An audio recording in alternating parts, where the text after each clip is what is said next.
Good morning, everybody, and happy Tuesday. Welcome to this June 3rd edition of the Spin Zone. I'm your host, Spin Doc, here on behalf of both the Daily Bread Network on YouTube and Win the Day VIP. So if you haven't yet, or if you're not yet, please do start off by giving us a like, giving us a share.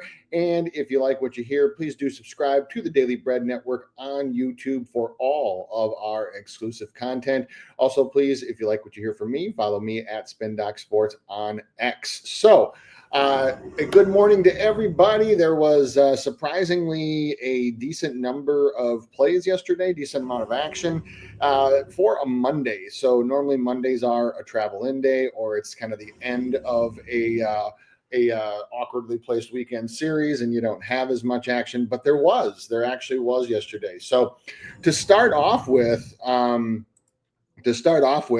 Yeah, what did we learn from yesterday? Well, if you were in VIP, we went 2-2. Wasn't the best, wasn't the worst. It was the two that I was like the most iffy about were the ones that hit, and the two that I was most confident about were the ones that didn't. So let's talk about the ones that didn't, because I talked about them on this show as well. So first, let's start off by talking about Max Meyer. And Max Meyer was definitely the disappointment of the day. Max Meyer started off very hot, striking out 3 in his first 27 pitches, was well on his way, had 5 through, I think, 3 innings, and unfortunately then just kind of petered off. He did exactly what he's been doing. That's what's hurt him in his last few starts, and it pains me to say, because as I've said many times on this show, he's from my hometown, went to high school down the street from where I live, and always want to see a local kid succeed. But he did exactly what, unfortunately, he's done over his past few starts that's gotten him into trouble, and that was he became too predictable, and he left pitches way up in the zone, specifically his slider. I talked yesterday about how Max Meyer does have one of the better sliders in Major League Baseball, but when you leave it up like that, whenever you leave a slider hanging and up like that, you can get jacked. And that's exactly what happened. Hunter Goodman did it twice to him. Got him in the 3rd and then got him in the 5th for 2 home runs, both of them kind of on uppercut swings on sliders that just got on pitches that just got left way too high in the zone. And even the Colorado Rockies can hit pitches like that. So after that happened, you could tell that Meyer's confidence was a little bit shaken, and that's the unfortunate part about when you pair, and this is the risk, right? So when you pair a young kid who isn't like your traditional like strike everybody out pitcher, and a higher number, even against a weaker team like the Rockies, unfortunately, stuff like this can happen. So Max Meyer did not get there, and he got pulled early. And this is something that I'm going to take home, because I've seen this happen a number of times from Clayton McCullough, the manager of the Marlins, is that with the exception of like Alcantara, he'll let stay out there. But he's done it to Cabrera, he's done it to Meyer a few times, is that some managers will let their young kids go and try to work it out for themselves and try to, if they get themselves out of a jam and the game is still close and they're not just getting shelled, they'll let them have their full start. And McCullough did not do that last night. Pulled Meyer at 77 pitches. He definitely could have gone one more inning. Now, what would have happened from a score perspective? That's another story. But the game was still 5-4, and the game was still well within reach. Now, the bullpen, when they did come in, Tinoco came in and pitched a scoreless inning right after, and then Belozo, who sometimes starts, came in and had a pretty decent run in 3 innings, striking out 4. So it ended up actually working out in the Marlins' favor, even though they didn't win the game. But it was proven to be correct, because Meyer was starting to struggle. But I'm not blaming him. I'm not blaming McCullough for this. I'm just saying is that that's something to take from this is that McCullough is one of those managers who does not leave young starters who are starting to teeter in the game, even if their pitch count is what you would consider to be a reasonable level. So you also have to remember, just because a normal pitch count for a start is 90 to 100, it's still always going to be that manager's decision, and that's what happened last night with Mr. Meyer. So next, the one that I wanted to get to was Joe Ryan, and Joe Ryan he pitched a much better actual game than he did a strikeout game. Joe Ryan went almost exclusively fastball last night, especially early. And that was a little interesting because he was getting, he got a few strikeouts early, but the thing that he just wasn't really throwing his splitter that much. He wasn't really throwing his breaking ball pitches early. Now, to the tune of, so for the season, Joe Ryan does, I've talked about how much he's in the zone. He throws his fastball at 56% of the time, and he did throw it almost just exactly that much. But the problem is that he threw it early, and he threw it throughout his first, he was at 65% fastball through his first 3 or 4 innings. And Joe Ryan does not have an overpowering fastball. Now, his velo was up by almost over a mile an hour. So you look at his advanced metrics and you see that the velo on all of his pitches was up. The spin on all of his pitches was up. He was throwing the ball really well. The problem that I saw, because I watched this whole start, that I had with Joe Ryan was that it was just like Max Meyer, is he became too predictable. He kept trying to go fastball high on 2 strike counts. He would get ahead 0-2, 1-2, and would just kept trying. And when he got ahead 0-2, he would try to go sweeper outside. When he got ahead 1-2, he would try to go fastball up. Worked the first time through the lineup, but these are major league hitters, and you got to have some variety. So a little irritated with how Vasquez called the game last night. I thought that the second time through the lineup, I wish he would have actually called it backwards. Instead of going fastball high every time, virtually on a 1-2 or a 2-2 count, is that he would maybe go sweeper and maybe go breaking ball outside. But it is what it is. So it's not something I'm going to take away and say if Vasquez is catching him, I'm not going to take Joe Ryan anymore. But it is something to pay attention to because he called virtually the same pitch mix every time in every count. And hitters have muscle memory. These guys talk to each other coming back from the dugout. Hey, when you got to 1-2, what did he throw you? Okay, he went fastball high. Okay, cool. Stuff like that. Hitters communicate with each other. And that's why the second and third times through the order, Ryan just didn't K damn near anybody because he was pitching the exact same way. So a pitcher that has variety in how he approaches things, he doesn't even need to be like a Seth Lugo or a Kodai Senga and have 9 pitches to throw. You can throw 3 or 4 pitches. You just have to throw them in different sequences because these hitters remember, okay, on 1-1, I almost always get the fastball in. And on 0-2, I'm going to get the curve, stuff like that. These hitters remember this stuff, and they remember it from plate appearance to plate appearance, and they communicate as they come back to the dugout. So variety in pitch mix and being able to throw something and being able to mix it up and be not afraid to throw something a little different is so paramount to what these guys need for strikeouts. Last thing I want to talk about, I talked about it yesterday. I talked about Jack Flaherty, and it just rang so true. Told a few people who were DMing me last night about it. It's a very simple formula with Jack Flaherty. If you got guys that chase, then he's gonna get strikeouts. If you don't have guys that chase or a good pass history, he's not. Flaherty finished with 4 strikeouts. That's why I said I can't get there with the Ks. Said I maybe see 6, even with the late lineup change when Chiaro was out and Corey Lee was in. it looked like a positive for Jack, but I mean, he had a really good regular start, but just not a strikeout start. And that's something to carry forward is that Jack Flaherty needs guys who chase.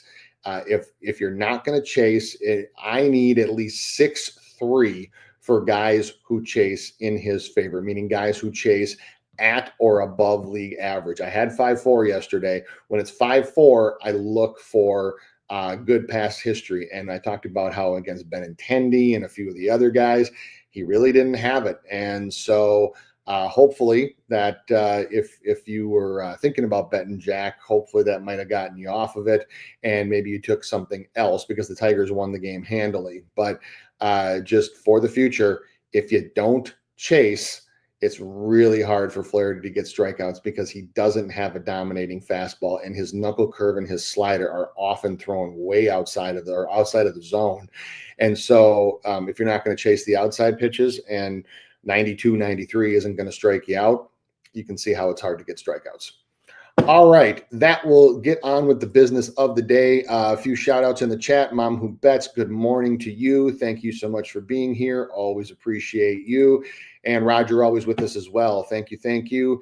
And yep, lost a little juice yesterday, but let's get back to it today. Yeah, that's actually a really good point, Roger, because the days that you really want to avoid in this are obviously the ugly ones. And that's something where I always tell people with the baseball season is that this is a marathon. This is not a sprint. And so every day can't be a banger. Every week can't be, 13 plays in a row like we had in VIP last week. It doesn't work like that. If it did, then you wouldn't actually be betting on anything because sportsbooks wouldn't exist and they wouldn't have money if the majority of the players always won all the time. Now, the key is that to really make your worst days, like Roger said, where you go 1-1, you go 2-2, even if you go 1-2 and lose a half unit play and win a unit, something like that, just basically minimize the losses and maximize the gains, maximize the wins, right? So it doesn't have to be where you're winning and just churning out just banger after banger after banger. That's an unrealistic expectation. So keeping those losses to just a little bit of juice, we'll give a little bit of it back. And then you recoup and look for better spots the following day. Because every day, I wrote about this on X last week, every day there's going to be thousands upon thousands of things that you can bet on every sport, in every facet, in every place in the world. So if today isn't the day, if today wasn't the day, there's no need to force it. I mean, it's not like you get some kind of bonus for having for every day being a winning day. It's not like I've talked to people like this before.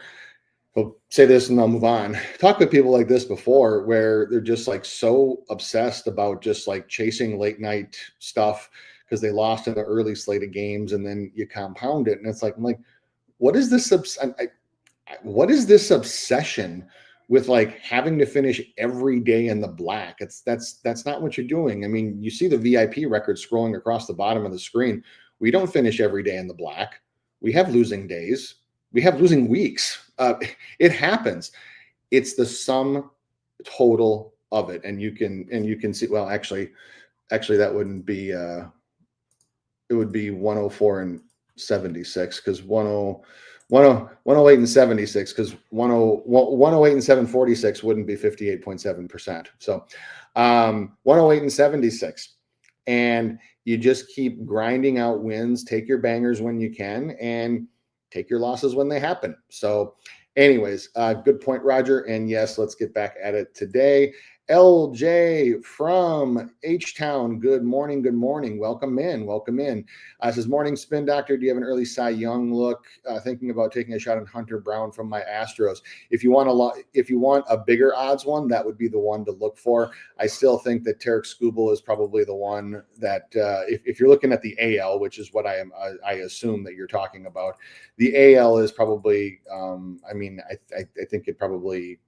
I think it probably has to be Skubal at the moment. I think that, so looking at the odds right now, on this is from DraftKings, so we'll start with this and then we'll get on with the pitchers. Tarek Skubal right now at -150. I mean, it's chalky. I'm not sure that I would take a -150 shot right now for somebody who it's such a long season. And I mean, Tarek Skubal's been absolutely dominating. If the season ended today, he'd get the award hands down. But the question then becomes, is he going to continue? Next, the two that I think have value, if you want to take it now, is definitely Hunter Brown at +750 and Garrett Crochet at +650. He's been striking out the world lately, really coming into his own this year and really dominating. Everybody else past that, where you got like Fried and DeGrom and Bubik and Brian Wu and Evaldi, I'm not really seeing it. The only real long shot that like long shot that I might take a couple of bucks on is a guy that is pitching today, actually, Carlos Rodon at +4,000. But even that one, I don't think that he has the numbers to really make any meaningful case for it. So the top three are probably where the Cy Young is going to come from: Skubal, Crochet, and Brown. And I'm just not a fan of going -150 on a season-long award when, God forbid, something could happen. Pitcher could get hurt. He could get shut down. He could, maybe the Tigers want to save him for the playoffs or whatever the case might be. So I think that probably the more interesting race is over in the National League. I think that if you want value for this, I think that Wheels at +650 has some value. Hunter Green, maybe at +1,200. Nobody else really past that from my perspective. The only one past that, and I wish he was on a better team, because if he was on a better team, this would be like, I think that there would be a lot more steam behind him to potentially steal the award. Mackenzie Gore is pitching his tail off. The +4,000 is a nice price. The problem is that, are you really going to overtake in the voters' minds with Paul Skeens? Because Paul Skeens, rightfully so, but Paul Skeens is the darling of the media. So, and that's who votes on the Cy Young. So +120 for Skeens. There's a little bit of value there, but I have a soft spot for Mackenzie Gore. +4,000 isn't the worst long shot in the world. The problem is that he's not going to have the wins just because his team is so bad or is not very good. So that's kind of just how I see the Cy Young right now. But yeah, Hunter Brown and Crochet are probably the two that I would think the most of when it comes to the Cy Young at this point. I mean, the -150 for Skubal is definitely the correct price. I'm just not a big fan of paying -150 for an award that goes the entire rest of the season, and a guy could, 100 things could happen to mess it up. All right, Cover Kings in the house. Welcome in, saying Hunter Green over 6.5 at -105. All right, so Cover Kings is on Hunter Green. All right, there's a number of pitchers to talk about today, so we will talk about three. If anybody we missed, anybody else you want to talk about in the chat, please feel free to put it in there, and we'll get to it at the end. All right, we will start off. Speaking of Cy Young candidates, Mr. Paul Skeens, the righty, gets the Astros tonight, 26.3% K percentage, 6.1 walk percentage. This game goes at 6:40 p.m. Eastern time.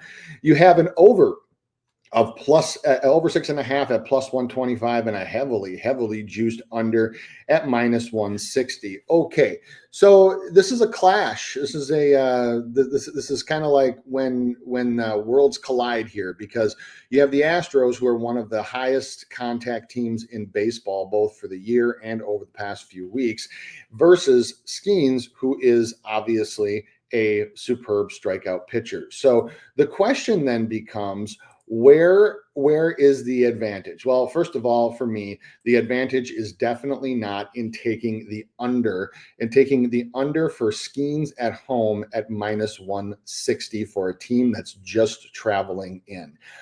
I always see these lines, and I especially see them on travel days, and I hate them every single time. I can't get to an under here in any way, shape, or form. So for me, it's my usual three options when it's under or nothing. And that is play the over straight up, take the over down one, or throw it out on the dock and punt to something else. There's a bunch of other spots that are going today. So if you wanted to throw Skeens out, I don't blame you a bit. But I'll break it down and kind of tell you what I see for Mr. Skeens today. So Skeens does have some limited plate appearances against this Astros lineup, which is projected to be 2 lefties and 7 righties. In the limited plate appearances, though, only 3 strikeouts in 22 plate appearances, so really only 1 start.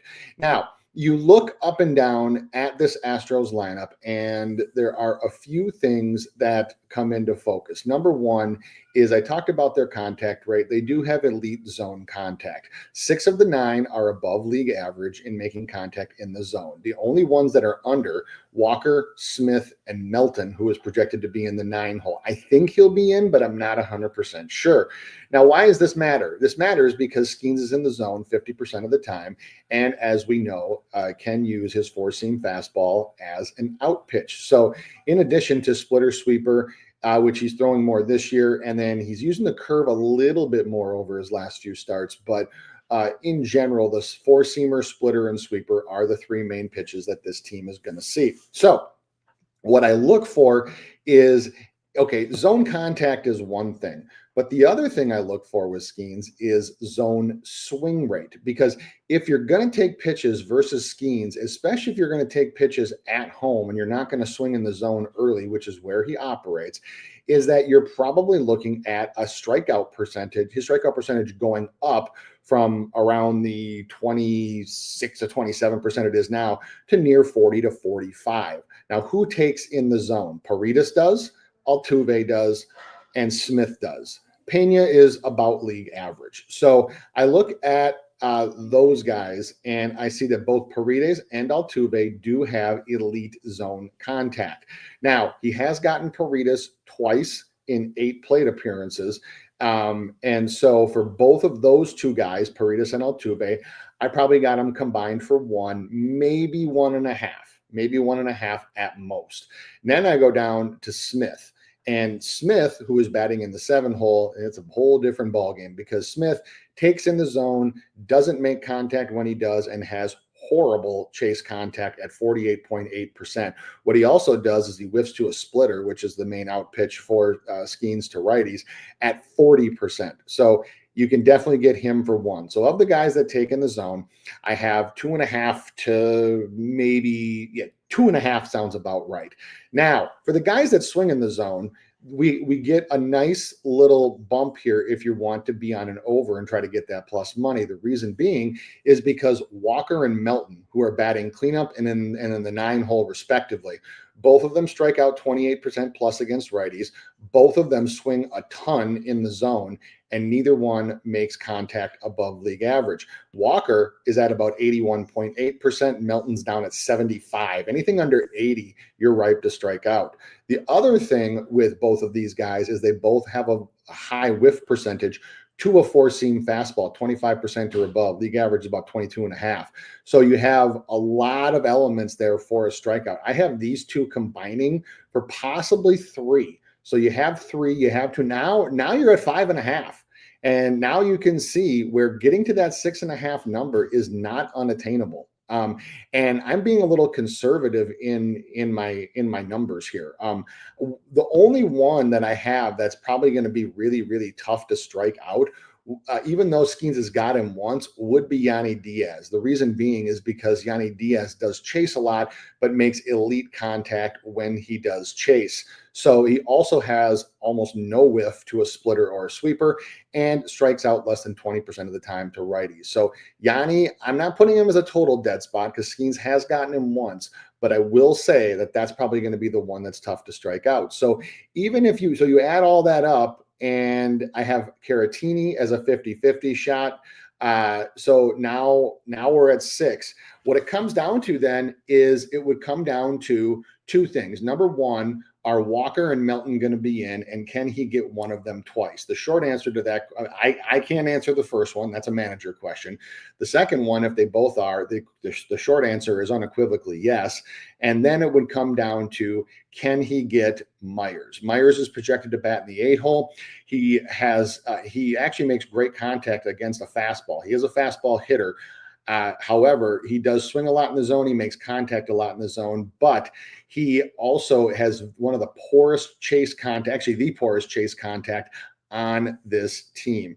So he chases slightly below average and has a gaudy 40% whiff rate to a splitter. So if Skeens can either strike out Walker or Melton, if they're both in, one of them twice, preferably both, or can get Myers and the other things fall into place as the numbers say they should, that adds up to 7.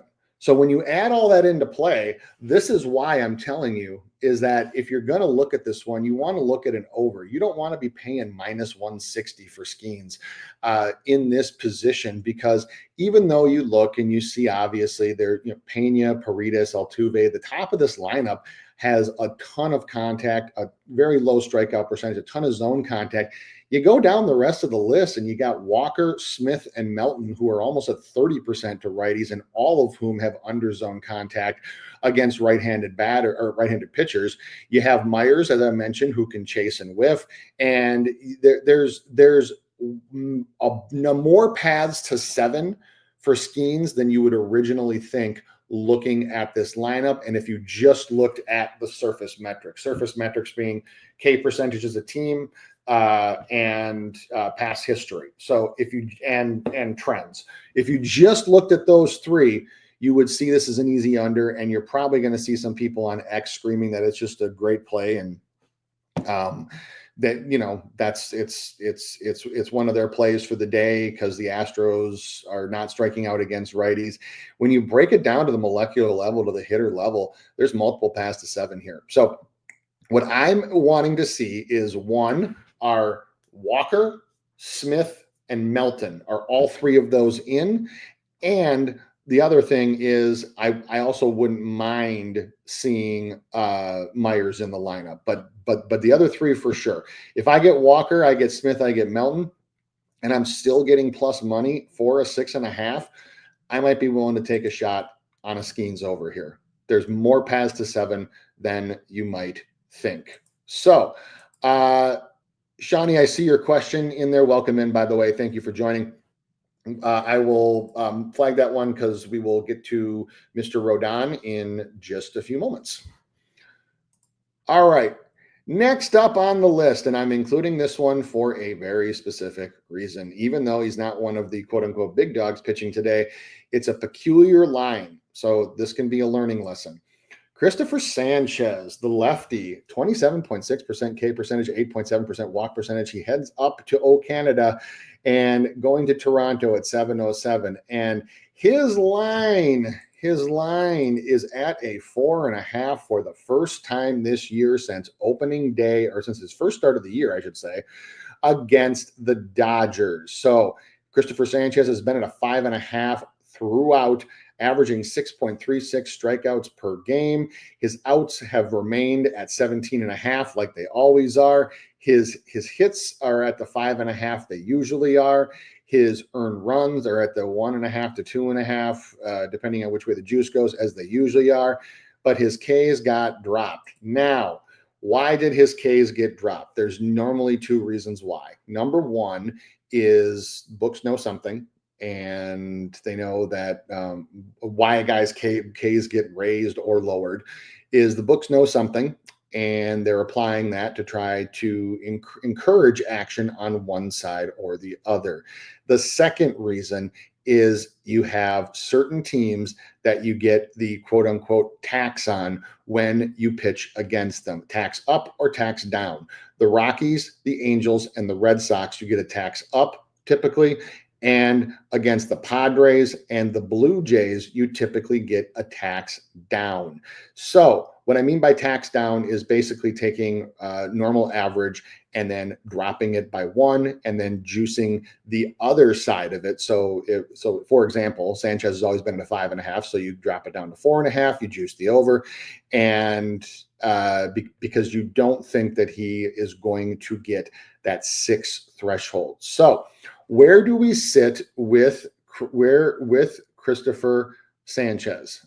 Where do we sit with Christopher Sanchez? So first thing is first is that Road Sanchez, and I've talked about this over and over and over and over again. Road Sanchez is not the same as home Sanchez. So while he did hit both the Rockies and the Athletics for 6+ strikeouts in their West Coast road trip recently, now you have a situation. You still have a situation where this year Sanchez's home strikeout percentage is 31.8%. On the road, it is 21.7, a 10% drop in strikeout percentage. And then you look at his career and you have 25.2% versus 18.1. So this is not an anomaly. This has been a thing the whole time. This has been a thing throughout his entire career. Now, where I look when it comes to Christopher Sanchez is I'm always looking at chase. And the reason why I'm looking at chase is because while Sanchez as a pitcher does spend about league average, slightly below league average in the zone, he generates a 29.8% chase rate and less than 50% chase contact. Both of those metrics are elite. And it just so happens that we happen to have a team in Toronto that does chase. And where I go with this one is if you're taking it across across the whole lineup, going 1 through 3, Bo Bichette, Guerrero, and Barger. So 1, 2, 3. Bichette chases above league average, does make contact when he does. Barger chases about league average, makes about league average in contact. Vladdy doesn't chase. Now you start getting into the rest of the lineup: Springer, Kirk, and Clement, and you have Springer doesn't chase, Kirk does and does make contact, and Clement chases a ton but does make contact. Now, even though you're hearing me say a lot of these guys make contact, we said the same thing when another chase pitcher went up there not too long ago, and that would be Mr. Jack Flaherty. And what happened with Jack Flaherty? Torched him for, I think it was 6 or 7, because if you're going to chase against Sanchez, especially against his sweeper, chances are good that you're going to miss. Bottom of the lineup: Jimenez, Clace, and Lukes. So Jimenez chases above league average. Clace chases above league average and makes horrible contact when he does. Lukes chases above league average. I'm saying all of this because while there is a lot of chase contact in this Blue Jays lineup, they also chase a ton. And when you chase a ton against Christopher Sanchez, just as an example, some of the higher chase teams that he's pitched against this season have been the Rockies, who he got 7 against out in Colorado, and who the day he pitched against the Giants, they had a poverty lineup out there who had a lot of chase in it. He got 12. When he pitched against the Athletics, they had a number of chase guys in there. He got 6. You see where I'm going with this one is that the line to me is dropped more because of the Blue Jays metrics against left-handed pitchers, because the Blue Jays as a team are only striking out about 21% against left-handed pitchers. League average is 23.2. So there's not a lot of strikeout percentage available against this man in this lineup. Now, you look at some of the past history, and while it's not like ample, there are a few guys like Bo Bichette, who Sanchez has gotten 2 out of 3 times. And what does Bo Bichette do? Bo Bichette chases. He's also gotten Schneider, who could be in 2 out of 6 times, and there's a couple other guys where he's gotten a handful of times. Every single one of the guys in this lineup, with the exception of Vladdy, who he's gotten once, Every single one in this lineup is a guy who chases. So what I would do if I was going to take Sanchez, if we get this lineup and we get 6+ that do chase, I'm not looking at a 4.5. I'm actually looking at taking it up to a 5.5 and doing an alt over and taking the plus money. Two reasons behind that. Number one, I think if he gets 5, he gets 6. And number two is that actually 3 reasons. 2, I don't see anything in his other lines with his outs at 17.5 and his hits and earned runs. Everything says he's going to have a normal start.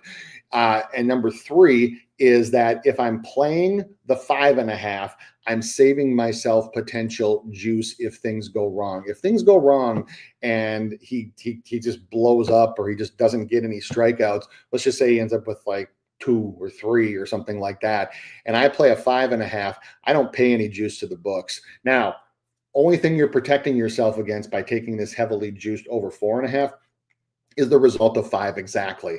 And what I'm seeing in this lineup is if he's getting 5, he's getting 6. So if you're going to play Sanchez, if you're going to try to work Sanchez in at all, what I would do is I actually wouldn't even pair him with anything in this case. I would take, if we get this lineup specifically if we get the chasers. I mean, Bo Bichette will be in. I'd want Kirk in. I would want Jimenez in. I would want Clayson, and I would want Luke's in. Those guys, you give me those guys, and if I'm going to play this one, I'm just going to do 6+, and I'm going to probably just do a half unit on it, and I am going to bank on the fact that when the Blue Jays face chase pitchers, they do have the potential to swing and to miss. So especially for somebody like Christopher Sanchez that does have such an elite chase repertoire, including his main chase pitch. I'm sorry, not sweeper. That's Jesus Luzardo, including his main chase pitch, which is his slider, which gets a 33.3% whiff percentage, and then his changeup, which can run outside of the zone in a roughly same area as his sinker, but generates almost a 50% whiff rate. So the Blue Jays are looking to swing. They're looking to swing early. They're looking to swing often, and Sanchez can really use that changeup slider combo to take advantage of this. So sometimes, and I say this because I do this all the time, is looking for line discrepancies and then maybe wanting to go the way of the books and say, okay, well, they obviously must know something. But then you have to be smarter than that and think there are certain teams where, especially if you're in their house, you get a tax on a pitcher. And the Blue Jays are one of them where you get taxed down. The Padres are another one where you get taxed down. The Cardinals are another one where you get taxed down. And obviously the Angels, Red Sox, and Rockies are 3 primary teams. Mariners can be at times too, when if you're on the road, you get taxed up. So that's where I see Christopher Sanchez. Again, I think if he's getting 5, he's getting 6. So that's where I would leave it there. And we will move on to the last pitcher of the evening, and not usually a guy that I cover extensively, but now that he's like fully back and the line says he's going to have a normal start, my guy Sharpie is much more versed on all the intricacies of Spencer Strider. But Spencer Strider gets the Diamondbacks tonight, and he is striking out. This is this year's metric, so again, he's had some injuries. He's had some short starts. So don't be alarmed at those numbers that you see. Still 25% strikeout percentage, 10% walk percentage at 7:15 tonight. There's an over 6.5 at -120 and an under 6.5 at -110. Now, the Diamondbacks can be another team where you get taxed down, not so much on the road, but definitely at home.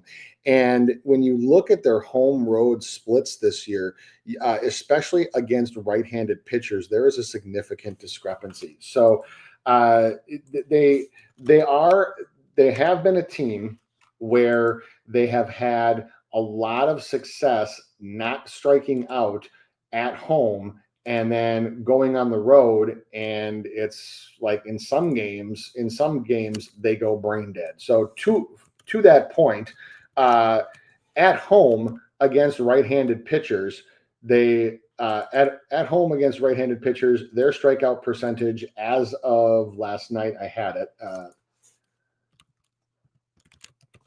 is 20.5%. So 20.5% against right-handed pitchers. Now, on the road, you go on the road and it jumps up to almost 23%. So when you think about how many plate appearances a team has a game, 37, 38 plate appearances a game, having a 3 to 4% difference between home and road can be very significant. So we look at Strider this year, and yes, he's coming back from injury, but and yes, his first start against the Nationals back from injury was not the greatest. However, since that point, he has looked a little bit more like the Strider of old, like when he got Philadelphia for 7 and did record 14 outs. Now, since coming back, or this year, Strider has not recorded more than 15 outs in any of his 3 starts. But tonight, he set at a very bettable 17 and a half. So that tells me that barring any setback during the game, is that he's probably going to go his normal allotment, which if you give him 95 to 100 pitches, at home. This is also his first home start of the year as well. So you give him all of that, and you also give us a situation where it's going to be relatively humid tonight in Atlanta. And why that matters is because of the movement on Strider's slider. Say that 3 times fast. So Strider, the slider is his main put away pitch, and pretty much has been for his entire career. Even this year, when he's not been recording strikeouts, he still carries almost a 48.5% whiff percentage. The way that this thing breaks and the way that he throws it, because on our clock it does run in the 10 to 12 range here up, and can also run away from the other side of the plate, is that talked about how the ball doesn't spin as much and the ball doesn't go as much in the air that's in Colorado.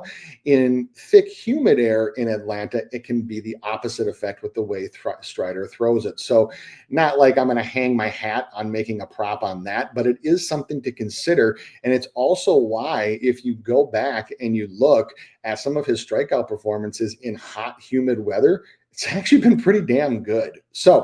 But with Strider, though, he is spending 47.3% of his time in the zone, and he is generating a chase rate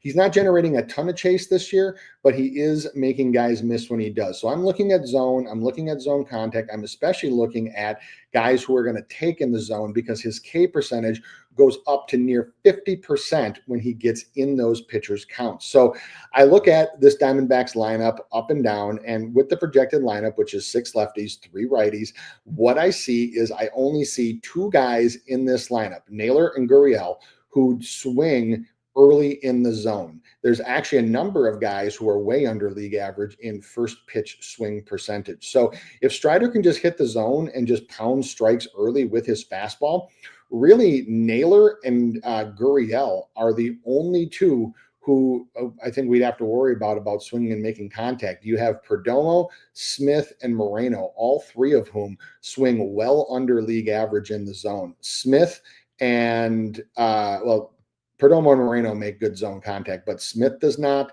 Carroll does not. Eugenio Suarez does not. And so, and Thomas is about league average and swings about league average as well. So when you see this number, it's not as unattainable as it might seem, especially when you have a Diamondbacks team that is striking out way more on the road than at home. So the guys that I would want to see in the lineup, if I am going to take a shot on the over, because that is where I'm looking here, is I want to see Pavin Smith in for sure. He's striking out almost 33% against righties. His zone contact is horrible, and he takes too many, and he takes a ton of pitches. So I'd want to see Pavin Smith. I'm sure Corbin Carroll will be in. Strider's already gotten Carroll 3 out of 9 times anyway. So I'd want to see Carroll. I'd want to see Gino Suarez, who I'm sure will be in. I'd want to see Pavin Smith. Now, as far as the rest of the lineup goes, guys that would make this one easier if they were out. Perdomo would make it easier if he was out. There's bad pass history, and Perdomo does make elite contact, both chase and in the zone. And then Gurriel, even though Strider's gotten him 2 out of 6 times, he does make good contact in the zone. So those guys are 2 guys that I wouldn't be be the happiest to see, but I think it can still work. The guys that I would want in their place, if I'm gonna want to go on this over, is I would want guys that take in the zone. So like, I don't think he'll be in, but Jose Herrera would be one. I think that Tim Tawa would be another one that wouldn't be that wouldn't be bad if he was in the lineup tonight. And then I think that would be about it. So either way, there are still 7 strikeouts to be had across this lineup, especially even if it is the projected one. But the ones you want to look for to make sure that they're in would be Pavin Smith, would be Corbin Carroll, and would be Genio Suarez.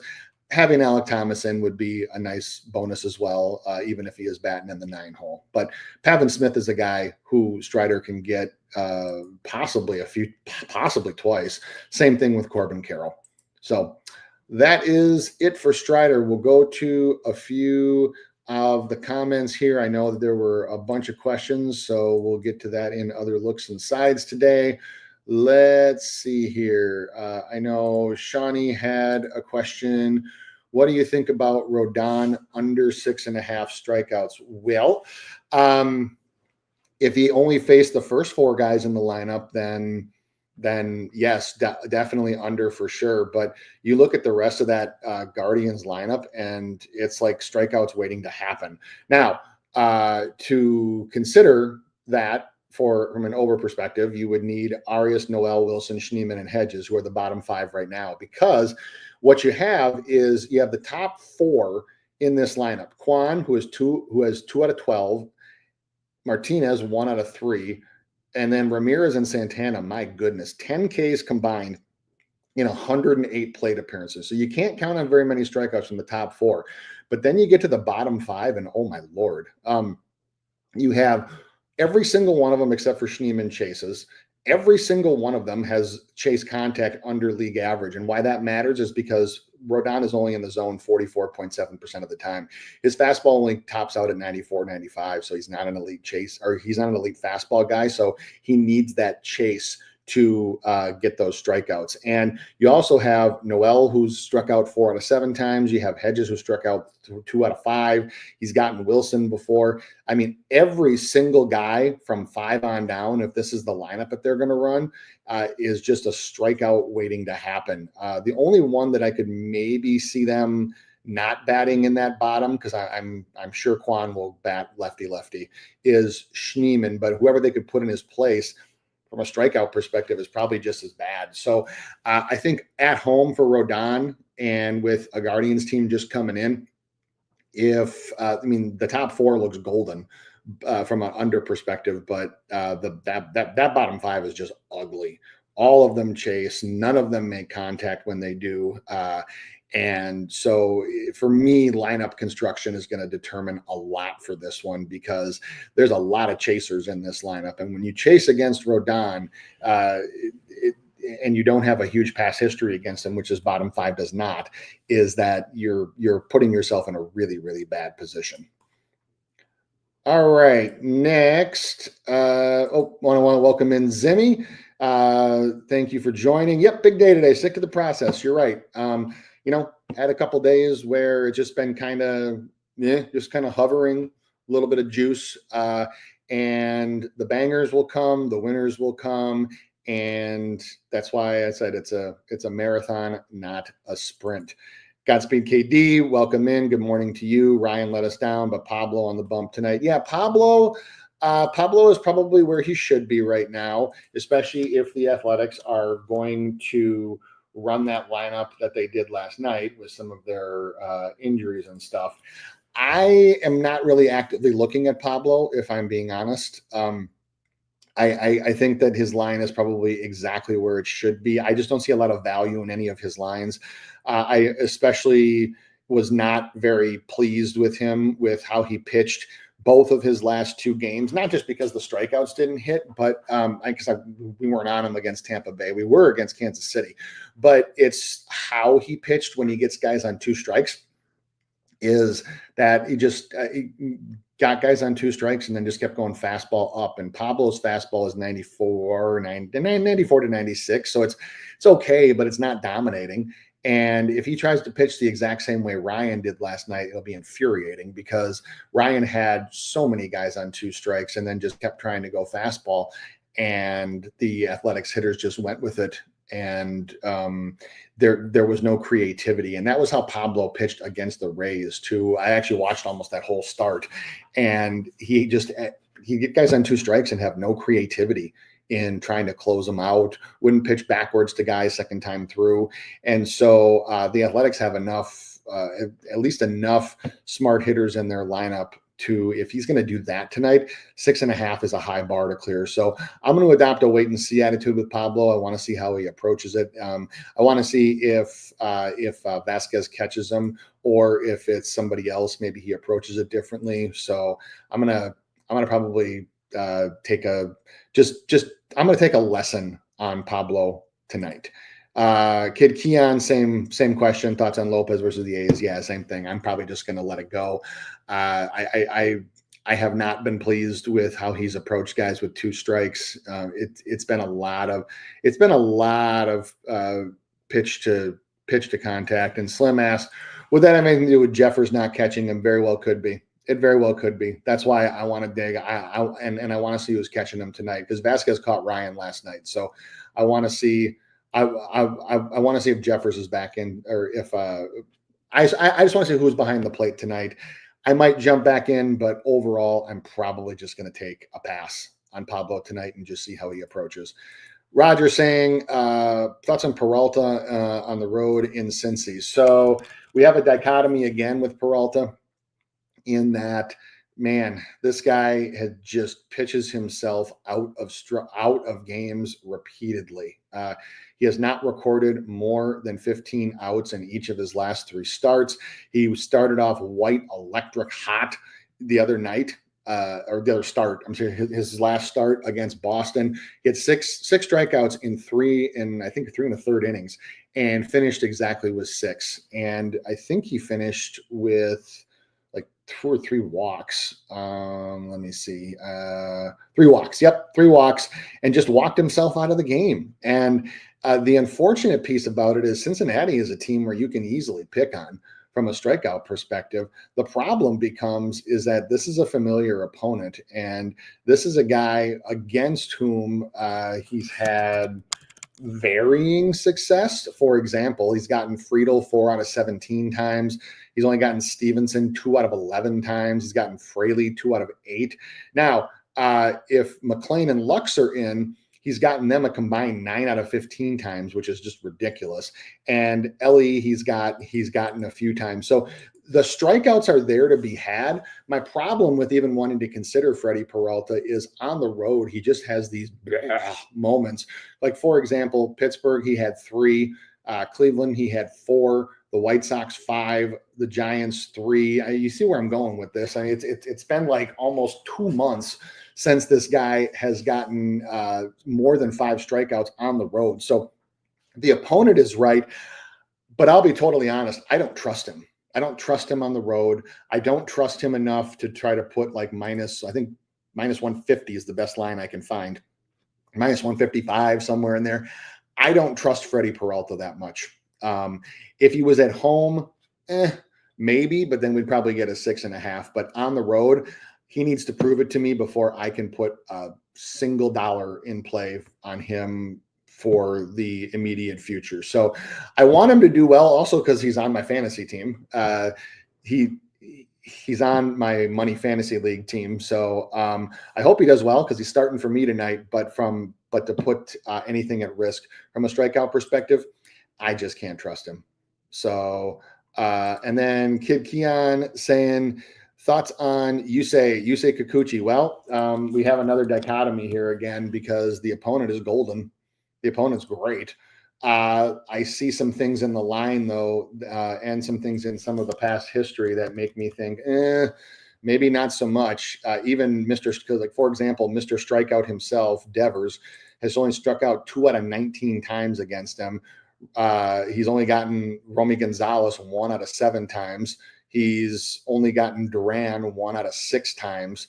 And so there's a number of guys in this lineup that just have very, very good history not K'ing against him, including some that he faced when he was with the Blue Jays. So there's the opponent is the right one. For my strikeout perspective, my problem with Kikuchi, though, is that the way you get the Red Sox is you get them in the zone. And Kikuchi does allow zone contact above league average. Granted, it's not far above league average.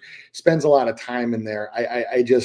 He's a guy that on the road, with some of the whiff percentages he has, like his four-seamer and slider, which account for almost like 75% of his pitches, neither one of them have more than a 22% whiff percentage. So even a team like Boston, I think, could potentially make contact with some of that past history. So I get the look because I assume you were maybe thinking over on this one because of the opponent. But, man, it's not the best lineup for somebody like him. It's just not the best situation for somebody like him. Twizzy, welcome in. Appreciate you joining. Saying Tanner Bybee under outs against the Yankees at home. Not a bad look at all. I totally understand why you would want to do that. When I want to take an outs under, what I look for is I also try to couple it with what are the hits and the earned runs at. And Bybee's hits are actually down for this one. They're down from 5.5 to 4.5. And although it's very, very juiced to the over, and this is despite him allowing 5+ hits in 5 of his last 6 starts. His earned runs, though, is over at a 2.5, heavily juiced to the over. So the outs at 16.5. I think it's a fair price. So I think if you believe in it, it's definitely something that I could get behind. I'm not gonna like I'm not looking at this one and saying like there's just crazy, ungodly, like got to run to the window value. However, I think that basically close to even money for under 16.5 outs, because he's been kind of hit or miss on this one. He's got about a 50% rate on this. And the teams that he hasn't gotten against are teams that do have power like the Yankees do. So I think it's a very fair price to pay if you wanted to take it, or if you wanted to include it with something else. All right, and then the last question before we get to it, Noah. Yeah, I know. I'm sorry. I actually didn't respond to you directly on X, so this is my bad. The stat discrepancies.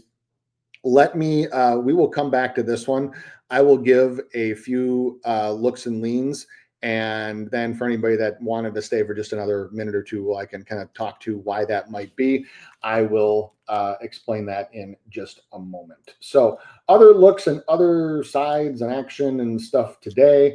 So far, for me, if I'm looking at a money line, I think that the Padres money line has a little bit of value. San Diego at plus 140 today has a little bit of value.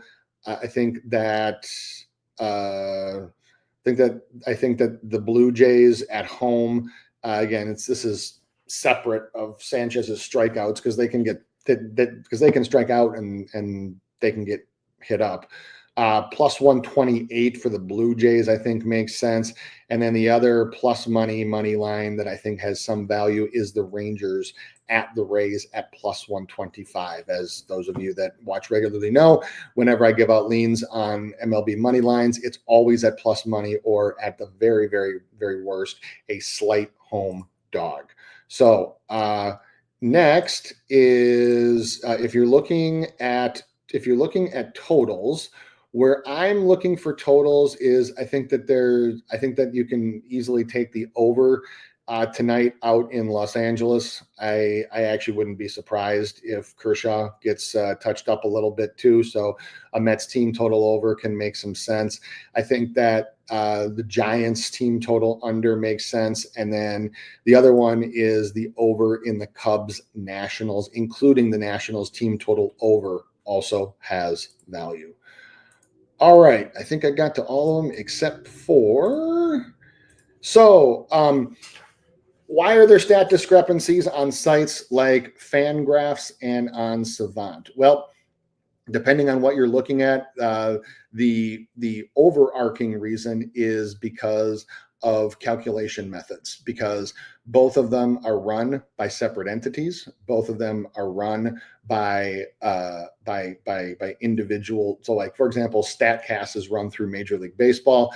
Fangraphs is operated separately of that, and so the simple answer is that you have different entities and different stat calculation methods. It's also why, for example, on Savant, you might see that Savant doesn't keep track of, say, like a two-seam fastball.